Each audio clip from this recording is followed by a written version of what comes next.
nosso Evangelho no Lar, estudo do livro Meditando a Vida, do Lama Padmasanten, capítulo 4, Meditação. O tópico de hoje é intitulado Ventos Internos, onde o Lama inicia dizendo: na segunda etapa da meditação, buscamos um pouco mais de consciência sobre o processo dos ventos internos que comandam os pensamentos, liberam as energias, regem os impulsos e a sustentação do karma. Nossa reação rápida às coisas se dá através dos ventos.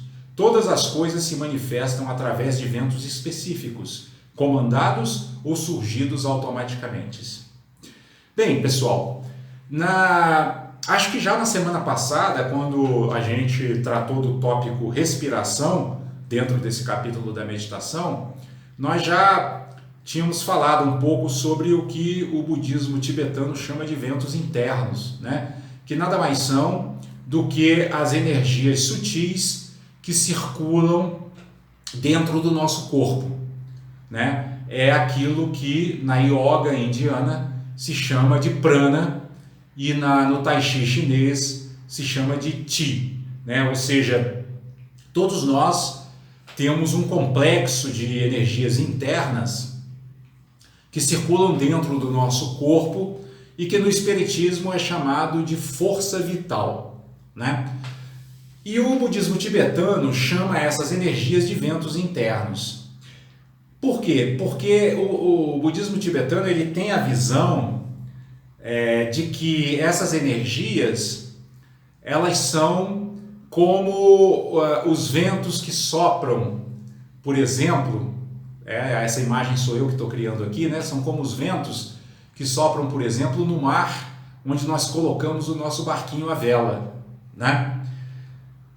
Nesse estágio evolutivo em que nós nos encontramos, nós somos como um velejador inábil, né? Nós não sabemos como utilizar os ventos, ou seja, a nossa própria energia, para que ela nos direcione a um ambiente mental de paz e de tranquilidade. Então, o que acontece? Como nós somos velejadores inábeis do nosso próprio barco interno, nós acabamos sendo arrastados pelos ventos, né? O trabalho da meditação é justamente o trabalho de treinar nossa mente para que, ao invés de ela ser arrastada por esses ventos internos, por essa energia vital interior, ela passe a domar essa energia e direcioná-la para um caminho que a conduza, né? Que a conduza para uma situação de mais equilíbrio, de mais clareza e de mais lucidez, né? Inclusive, quando o Lama fala aqui no final desse parágrafo que a nossa reação rápida às coisas se dá através dos ventos automaticamente, ele está se referindo exatamente a essa inabilidade que nós temos de domar as nossas energias, né? Então, toda vez que a gente se depara com uma situação que nos contraria, nossas energias tendem a se deprimir, nós não conseguimos fazer nada a esse respeito, ou quando conseguimos, demoramos a voltar ao estado de equilíbrio, né? E quando acontece algo que satisfaz nossos desejos, a gente também exagera no outro extremo, porque a gente entra no estado de euforia, né? Que também não é recomendável, né? Porque ele também não é um estado equilibrado, né? O estado eufórico não é o estado equilibrado. Então, o estado ideal é um estado do caminho do meio, né? Do ponto de equilíbrio. Nem uma euforia excessiva, mas sim uma alegria moderada, e nem uma depressão, mas sim uma tristeza serena. Nós temos que aprender a fazer isso para que a gente dome esses ventos internos, essas energias, e elas passem a nos servir ao invés de nos arrastar, né? E aí o Lama segue dizendo: é bom que através da meditação consigamos lavar as impressões residuais que manifestam os automatismos do corpo. Quando as energias estão perturbadas, transferem as perturbações às gotas que comandam, e isto gera desequilíbrios e doenças. A meditação, por sua vez, atua sobre a energia e os ventos, estabilizando-os, harmonizando-os, o que produz a recuperação da saúde. Então vocês percebem aqui, pessoal, que nós somos uma unidade mente-corpo. A gente tende a olhar para esse par como uma dualidade, quase que separada. Mas a verdade é que é difícil a gente dizer onde começa e termina nosso corpo, onde começa e termina a nossa mente. Né? Porque, por exemplo, os processos cognitivos da nossa mente dependem dos nossos sentidos físicos, porque a gente processa aquilo que a gente vê, aquilo que a gente ouve, aquilo que a gente cheira, aquilo que a gente degusta, aquilo que a gente toca. Né? Então, os sentidos físicos, até que ponto eles são só físicos, até que ponto eles são também mentais? Porque são eles que alimentam as sensações que nossa mente vai ter em relação aos fenômenos que ela contempla.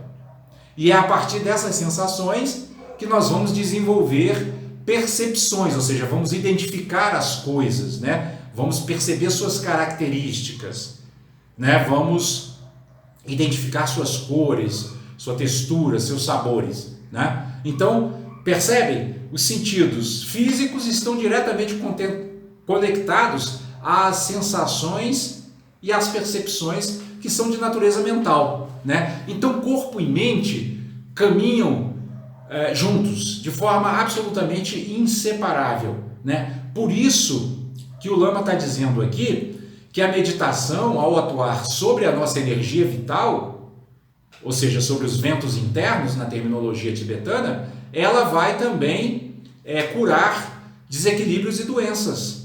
Né? Hoje já existe um ramo, né, da medicina, né, que se chama medicina psicossomática, que estuda exatamente essa correlação mente-corpo, né? Que parte exatamente desse pressuposto de que mente e corpo são uma grande unidade e que eles trabalham em conjunto e que os desequilíbrios de um se refletem no outro e os desequilíbrios do outro se refletem no um. Né? Ou seja, quando nós meditamos, nós passamos a ter uma visão mais unitária de nós mesmos, né? E conseguimos ir além daquilo que os nossos sentidos físicos captam. Por quê? Porque esses ventos internos, que é a nossa energia vital, não são percebidos por nossos sentidos. Tanto é que a nossa medicina, que se baseia em evidências materiais, não considera a existência dessa energia vital. A medicina chinesa considera. Tanto é que existe o tratamento da acupuntura. A acupuntura atua sobre esses ventos internos. De que modo?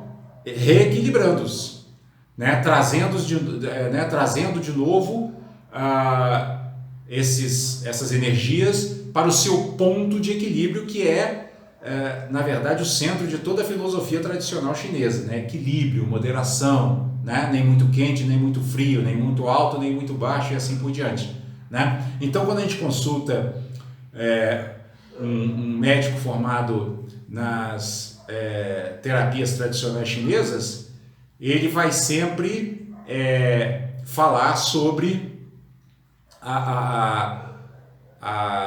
o reequilíbrio, né, das energias nos nossos órgãos, né? O fogo no fígado, a água no outro órgão, enfim, eu não tenho um conhecimento detalhado dessa área, mas os princípios são esses, né? Eles atuam nesse ponto.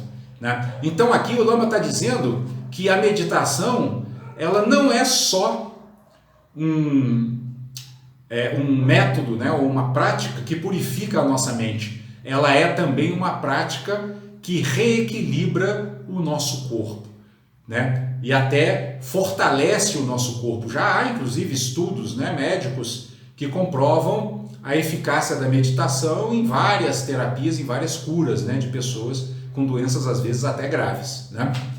E aí o Lama diz assim, como fazer isto? Né? Quer dizer, como reharmonizar corpo e mente? Com a mente focamos a respiração.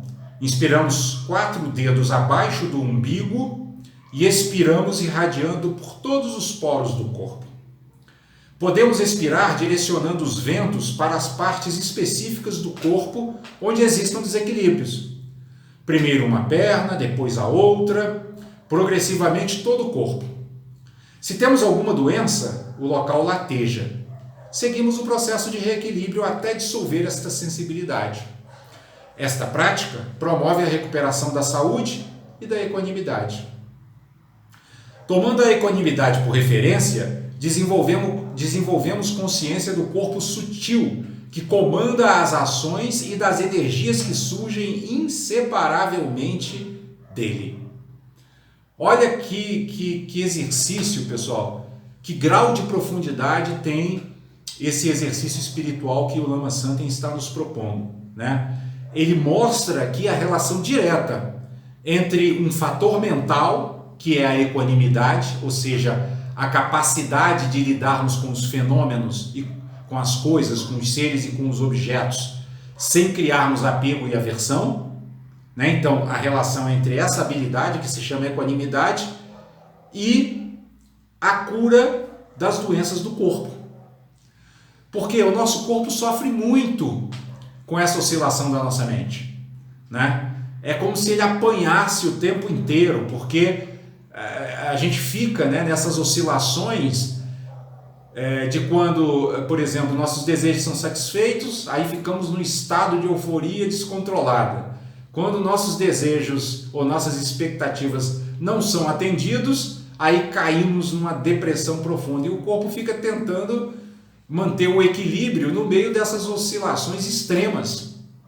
Então a equanimidade, que é uma habilidade mental, desenvolve inclusive o fortalecimento do nosso próprio sistema imunológico.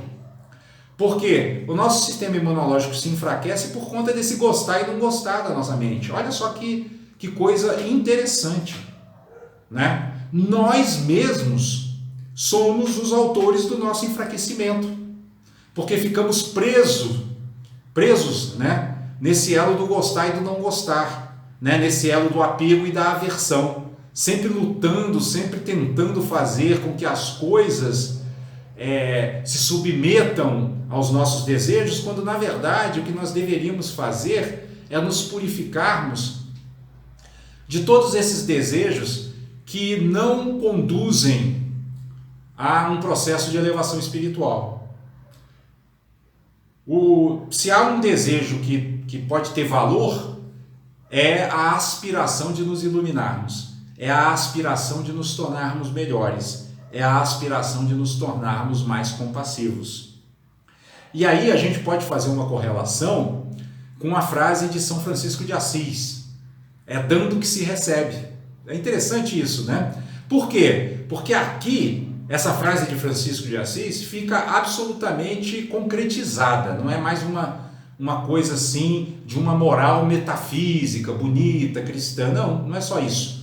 É pura ciência espiritual. É dando que se recebe. Por quê? Porque na medida em que nós dissolvemos as nossas obscuridades mentais, nós nos tornamos seres mais compassivos, mais generosos, mais preocupados em diminuir o sofrimento próprio e do próximo. Nós começamos a perceber que nós e o mundo que nos rodeia somos uma grande unidade, que essa diversidade ela é apenas aparente, mas que na essência somos todos um. O próprio Jesus diz isso, né? Eu e o Pai somos um, né? E o mesmo Pai que habita em Jesus, o mesmo Cristo interno que habita em Jesus, também habita em todos nós, né? Paulo, quando obteve uma grande realização no caminho espiritual, disse: não sou mais eu que ajo, é Cristo que age em mim. Porque o Cristo interno dele despertou. Ele purificou as obscuridades mentais e permitiu que esse Cristo interno se manifestasse. Nós também somos assim, né? Todos nós, todos os seres do universo são dotados dessa essência divina, né? Dessa natureza búdica, dessa natureza luminosa, né? Mas precisamos despertar para ela. E o processo que vai nos encaminhar mais rapidamente para esse despertar, né? A prática que vai nos encaminhar mais rapidamente para esse despertar é a prática da meditação, né? E aqui nesse capítulo especificamente, o Lama colocou de forma bem direta a relação entre equanimidade e reequilíbrio da saúde e do próprio corpo. Então, saibamos que, por causa do princípio da inseparatividade, como as coisas não são separadas umas das outras, à medida em que nós formos progredindo espiritualmente, nós vamos também desenvolvendo cada vez mais a habilidade de beneficiar os outros seres, né? E com esse benefício aos outros seres, nós também vamos nos tornando cada vez mais compassivos, cada vez mais generosos, cada vez mais equânimes, cada vez mais pacientes, cada vez mais perseverantes, e dessa forma vamos renovando a nossa motivação de